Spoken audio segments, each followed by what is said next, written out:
Good afternoon, everyone. Thank you for joining us today. My name's Hannah. I'm the marketing manager at PCS, and joining me today is Matt, our editorial and digital product specialist. Today we'll be talking about how we believe publishers can increase their digital presence, specifically today on their websites. So first of all, it's important for me just to let you know you can ask questions. There is a control panel on the side of your screen where you can just type those in, and Matt and I will come to those at the end of the webinar. So we feel that it's quite important to understand what the trends are in the industry so that a digital strategy can be developed. So looking at the audience, it's actually quite interesting to see that 93.6% of the online adult population of the UK, and that's approximately 40.5 million people, consume their news online. And 1 in every website that's actually visited is a news and media site. And on average, each session on a news and media site is around 5 minutes. So that's several stories, and that's people navigating around the website. So 3% of the UK online population actually paid for their news last year. And of those, the big spenders are actually the 23 to 34-year-olds. They're the ones that are the most likely to pay for their news. But then looking to the future, and this is where it's important for publishers to sort of take notes, is that only 4% of the UK online population are likely to pay for news in the future. And this really does translate into the fact that publishers need to have a very clear strategy for monetizing their digital content and ensuring that the output is secure and engaging to make sure they get a share of this paying audience. So looking at how news is actually consumed, according to DreamGrow in the UK, the majority of online news is consumed via a PC. This is then followed by mobile and then tablet. But actually, very interestingly, there were figures from the NRS that showed the top UK titles having more than half of their audience reading stories only on mobile. And this cements the need for publishers to have dynamic content accessible from a variety of devices to satisfy these constantly evolving and emerging trends. And finally, the UK adult online population spends on average 11 minutes a day on news and media websites. If we think back to the previous statistics of having 5 minutes per session, this shows that people are going back multiple times across the day. And this shows that there is the need to have content being refreshed to ensure that the reader doesn't return to stale, non-dynamic news. So it's good to look at examples of where people are doing it well, see if there's anything we can learn. And a strong example from one of our customers who are addressing the digital trends that we've been looking at is the Express and Star. And they've enhanced their approach in several ways, and some key points and some key areas where they focused were having a dynamic web CMS, actually empowering their journalists to be able to upload breaking news stories directly to the web, and that's enabled them to increase their website traffic, and in turn has increased the number of stories, which has in turn increased their website traffic. One example that we've been given by the editor is that previously 25 stories per day were going up. Since they've implemented this new workflow, this has gone to almost 100 stories a day, and this has had a direct impact on the volume of traffic that they see onto their website. So I'm now going to hand over to Matt, our product specialist, who implemented this new digital workflow into the Express and Star, so he can give us a much more detailed account of how this has worked for them. So Matt, I will just hand over to you.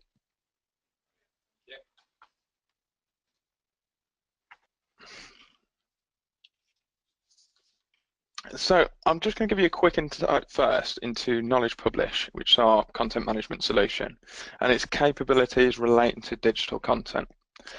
This CMS offers the ability to not only publish content to multiple digital platforms, but also manage that content within the one CMS. If we take the Express and Stars website as a starting point, here's an article, or if we have a look on here first, we can find an article. So I'm just going to select this morbid article about an attack close to Wolverhampton. However, looking at this article on the site, we can see it's got everything that you'd expect. It's got a headline, it's got a leader paragraph, it's got some images embedded within here, and even a YouTube video. So this article's been made up and not only created and written by the reporter within Knowledge, but then also published and managed within the CMS, publishing that to the website. So this story may have started out as a breaking news story where they've only wrote the headline and just a brief paragraph or intro into this and published it very early on in the process. And then as you can see, it's been published 2 hours ago, so they would have added extra content to that. So if I take the URL of this story on the website, within our CMS, we can do a search for the URL.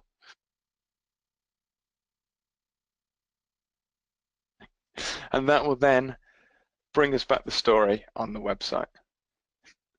So this is the story that's been published. If I open this up, in the list view and then I open up the digital text,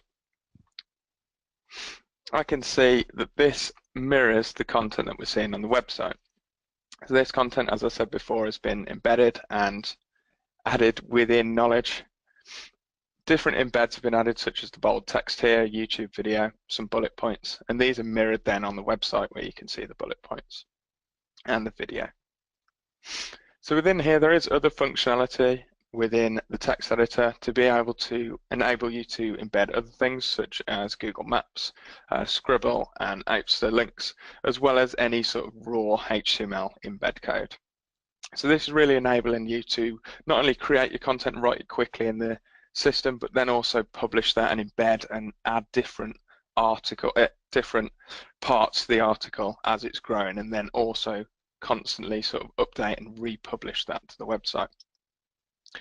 So if I was to republish that, any changes that I've made there back to the website, when I go to close down the article, it brings me up this link here, so it shows me where it's been published. So it's been published on the Wolverhampton Express and Star website. If I look at the scheduler form, it then shows me not only the upload date and time, but also who uploaded the article, as well as any sort of tags that they've set against it. So tags here, we've got a breaking news tag, which on the website would then put a banner around the article so that users knew that it was breaking news and it was coming to them first. We've also got other tags here so you can enable or disable comments, as well as sensitivity, which I'll talk about in a bit more detail a bit later on. As well as that, we've got the categories and the available subjects. So this is where the article can be tagged up as different sections on the website. So we can see that it's not only a news story, it's also been tagged as crime, and it's been tagged in the local area of Birmingham. In terms of that, once I've finished making changes here, if I hit the publish button, that will then update and publish those revisions to the website. So if I'd have changed the headline or added more text to it, it would then update on this website without the need for me to go into a different digital content management solution. So I'm just going to talk quickly now about the process of creating content from scratch within the system. So press this button here to create a new article. I type in the name of it, and then it will bring up, it will create my article. The first thing it asks me to do is add any images to it, but I can do that at any stage within the production process. In the text editor here, this is where I can type my text.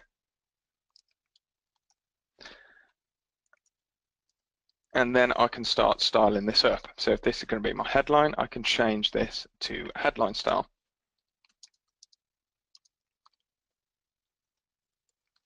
If I want a subhead, I could change this to a different headline style.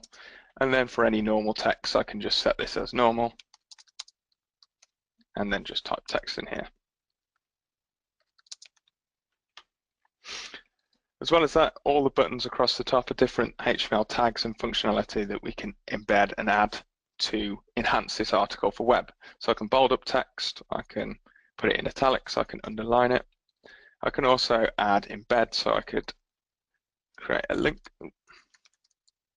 to Google, and then that'll hyperlink that text to Google or to wherever I need to link the text. So that's useful for linking your certain words or keywords within your article, so that on the web, on your website, on your web view of your article, it will then direct users to different areas on the site. As well as that, we've also got the ability to embed images, galleries, YouTube videos, which I'll just show you now. If I grab this video of polar bears and just drop this in here, that will then embed the video within there.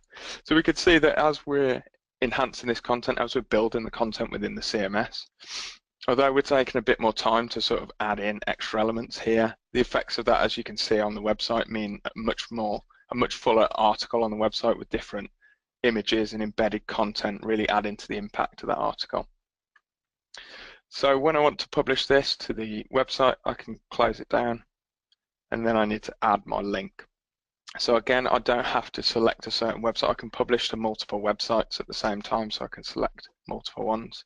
However, with this article and the way in which this workflow works, if I'm trying to publish my article to the website and I'm missing key elements such as a headline, such as an app headline, things like that, images, captions, it will then notify me at this point. So it means that although we're giving users the power to publish at whatever point in time they like, it means we've still got sort of control over what content can go online. So it ensures that content will always go online with a headline and with text and with an image if an image is required. So it means that although you're giving people the power to publish whenever, you're not compromising on quality. As well as that, within the system, there's also the ability to manage your digital content. There's a number of ways of doing this, but one of the key ways is the ability to view any stories that have been uploaded today. So this then produced a list similar to a DCMS's article list, which shows me all the stories that have been published today. And these can be arranged into order of time or date or when they were published, or relevance or category. And so all the ones in here relate to different stories. So they could be news articles, they could be business, they could be sports articles. And in clicking on these, I can see where they were linked to the website. If I edit that link, I can see when they were published, who published them, what time, the categories. And in pressing this magnifying glass here, I get a preview. So I get an actual view of what the article looks like on the website. So I can see that if I update this article and republished it, I'll be able to see any of the changes that I've made to this article in real time as I've changed them. So that concludes the product demonstration of knowledge. So I'm now going to move on to the next sector, where I'll just give you a few key pointers or things that I've picked up over the years about enhancing your digital presence. So within the news sector, digital presence, I feel, is becoming increasingly more and more important. The ability for publishers to create, publish, and manage their digital content effectively is now a necessity as opposed to a desire. Despite my short experience within the newspaper industry of 4 years, I've observed a shift in many publishers to an equal playing field for both print and digital focus. Publishers such as the M&A, who publish the Express and Star, as we mentioned earlier, have felt these demands firsthand. So they felt these demands, and they're being pushed on by social media to get their content online faster and much earlier in the production process. As a result of this, we've created 5 key points that we believe will help enhance web presence and ultimately, or hopefully, increase ROI. So the first point here is timing of content and timing of content sharing. We know from experience and from publishers that traffic peaks around 5 past, 35 minutes past 6, and also about 5 past 7. So these times in the morning when people are waking up, when they're turning off their alarm and switching on their smartphone and checking their local news feeds. So timing of digital content should adhere to these peak times. It's important to ensure that content consumers see and are notified and appear earlier on the site so that they have these when they're waking up in the morning. The second point is speed of publishing content online. As I mentioned in the demo, speed is key. As trusted news providers, being able to publish a report from the field as a live breaking news story is imperative to enable your organisation to compete with social media news feeds. Let social media sites be the gateway to your trusted news articles by ensuring your CMS enables you to publish your content quickly and to multiple digital platforms simultaneously. The third point is audience engagement. For print, engaging audiences effectively is something which publishers have been doing for centuries, but being able to translate this engagement into the digital environment is a challenge.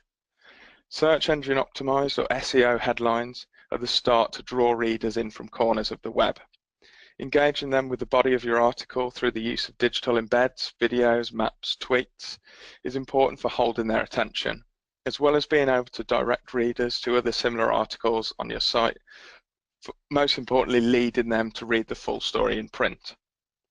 Social media is a key gateway for audiences and engagement and it is a key tool for bringing people and bringing traffic to your website. However, I'll talk about this in further detail at the next week's webinar.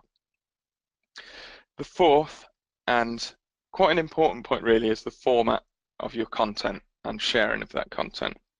It's something which again publishers in print have been doing successfully, where they're laying out their articles in key design tools such as InDesign.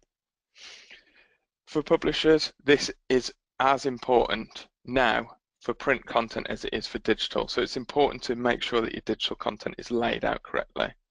The time taken to lay out an article for print to ensure it looks good and reads well in the printed product should also be given to the digital version of the article. Ensuring that text and image content as well as other digital embeds flow throughout the article to not only enhance its appearance but also its impact, as well as ensuring that advertising space does not impose itself on the reader's experience or hinder their view of the content.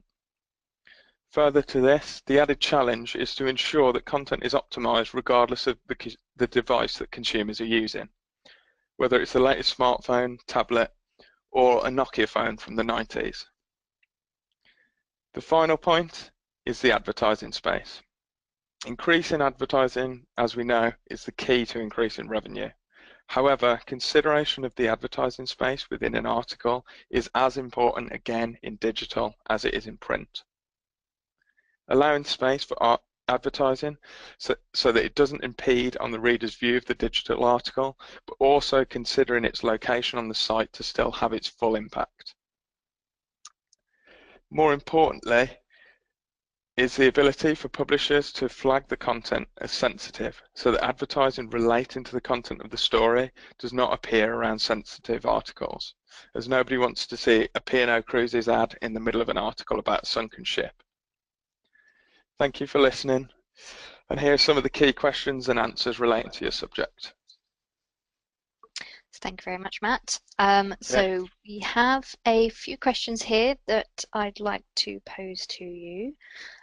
So the first that's come up is, what do the journalists who publish straight to the website think of this way of working? Okay, so I think in terms of this, it was an acceptance process at the start where newsrooms were not willing to let reporters publish directly to the website. So I think for them, they were very accepting of having this power, albeit with a few restrictions, that they could actually publish, because it meant that their content and providing they could be first on the scene to get the content, it meant that they had a lot more power of what appeared on the site. And also in giving them the ability to enhance the content digitally has really sort of improved their quality of life and given them a lot more sort of say in how the final article looks. And I think they'd sort of welcome that change. Well, they didn't welcome the change at the start because it meant a bit of extra tools to use, and they're a bit like, oh, I'm not too sure about publishing this online. But after a while, I think they've come to really accept it and really happy with the way in which they can publish stuff, and it's their work that can then be seen online by their readers, and they're getting closer to them. Great. So it sounds like it's very much empowered the journalists with their Definitely, work. yeah. So another question here, has there been a change in the newsroom dynamics since the changed process has come in? There has, and I believe there needs to be. For the only reason being is that the dynamics previously in the newspapers and newsrooms that I've been to were more sort of, I work for digital, so this is my department, so they send it to me after they've finished with it in print, or I send it to them after I've finished with it in digital. And it was the same for print. They were very separate departments, and although they did share content, it was more sort of an argument between the two of who was more important, really. Was it the digital? Was it the print? When in reality, for newspapers and for publishers in this day and age, they're both as important. You want your digital content to drive more people to read your print content, and you want the content to be created and authored once by someone who is keen and good at their job, a good reporter who can be there and be on the site and be ready to write that article. You want them to be able to write that quickly and efficiently and publish it and share it, and then use that in print as well and be able to update that as the content is progressing, as more news is coming in and as the stories build, and they need to be able to update that in real time on the website. So I think the dynamic has changed in a lot of newsrooms because of the fact that they no longer really have the time to write the whole article, get the story in full, put it in print, make it all nice on the print publication, and then say, oh, yeah, now we'll send it to web. I think the change has come more, it's sort of been forced on them where, because of these social media feeds and these instant news feeds that we spoke about, because of the fact that anyone can read news, albeit it might just be one of their mates posting it online, anyone can read this news, and providing they trust what people are saying, they might not always go back and buy the paper the next day. So the dynamic has changed in a lot of newspapers and publishers where they're now sort of saying, well, these two departments need to become one, and we can no longer have a digital reporter and a print reporter. That one reporter can write the story. And it also means that it's reducing their workload, because good content management solution or content management solutions that enable them to share content mean that they can write it once and publish anywhere, so they're no longer having to double up on this workload. So yes, I'd say the answer to that question in short is yes, it definitely has changed. Ab. And final question here, have the readers given any feedback on the new website of the Express and Star? So the feedback that I've had, as is the case with any sort of change within newspapers, a lot of the feedback that you get at the start is, depending on when you've told people you've made a change, it seems to be at the start a lot of publishers or a lot of consumers will say, oh, it's changed for the worse. But I believe with the M&A and the way that they did it, because it was so seamless with the way they switched over their website, although some readers aren't always keen to go to a new website where suddenly an article doesn't appear in the left, it appears in the right. I think in terms of the news content, I think they're very happy with not only the presentation of their news on their new website, but also the amount of news content that was available.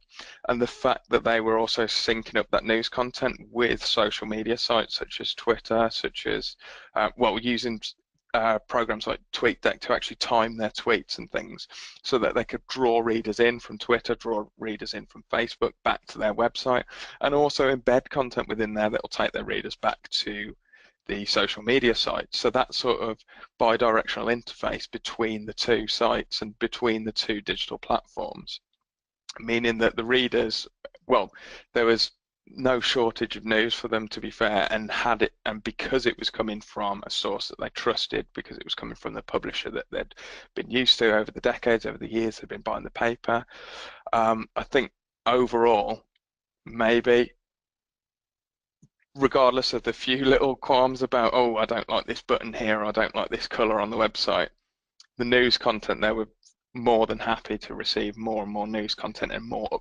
up-to-date news content coming on their feeds. So I think it was a positive change overall, not just for the newsroom, but also again, as you said, for their consumers. That is fab. It's really good to see that there's a success story here. So Matt and I will be concluding this webinar, but we will be back again next week, and we'll be looking at increasing presence but using social media.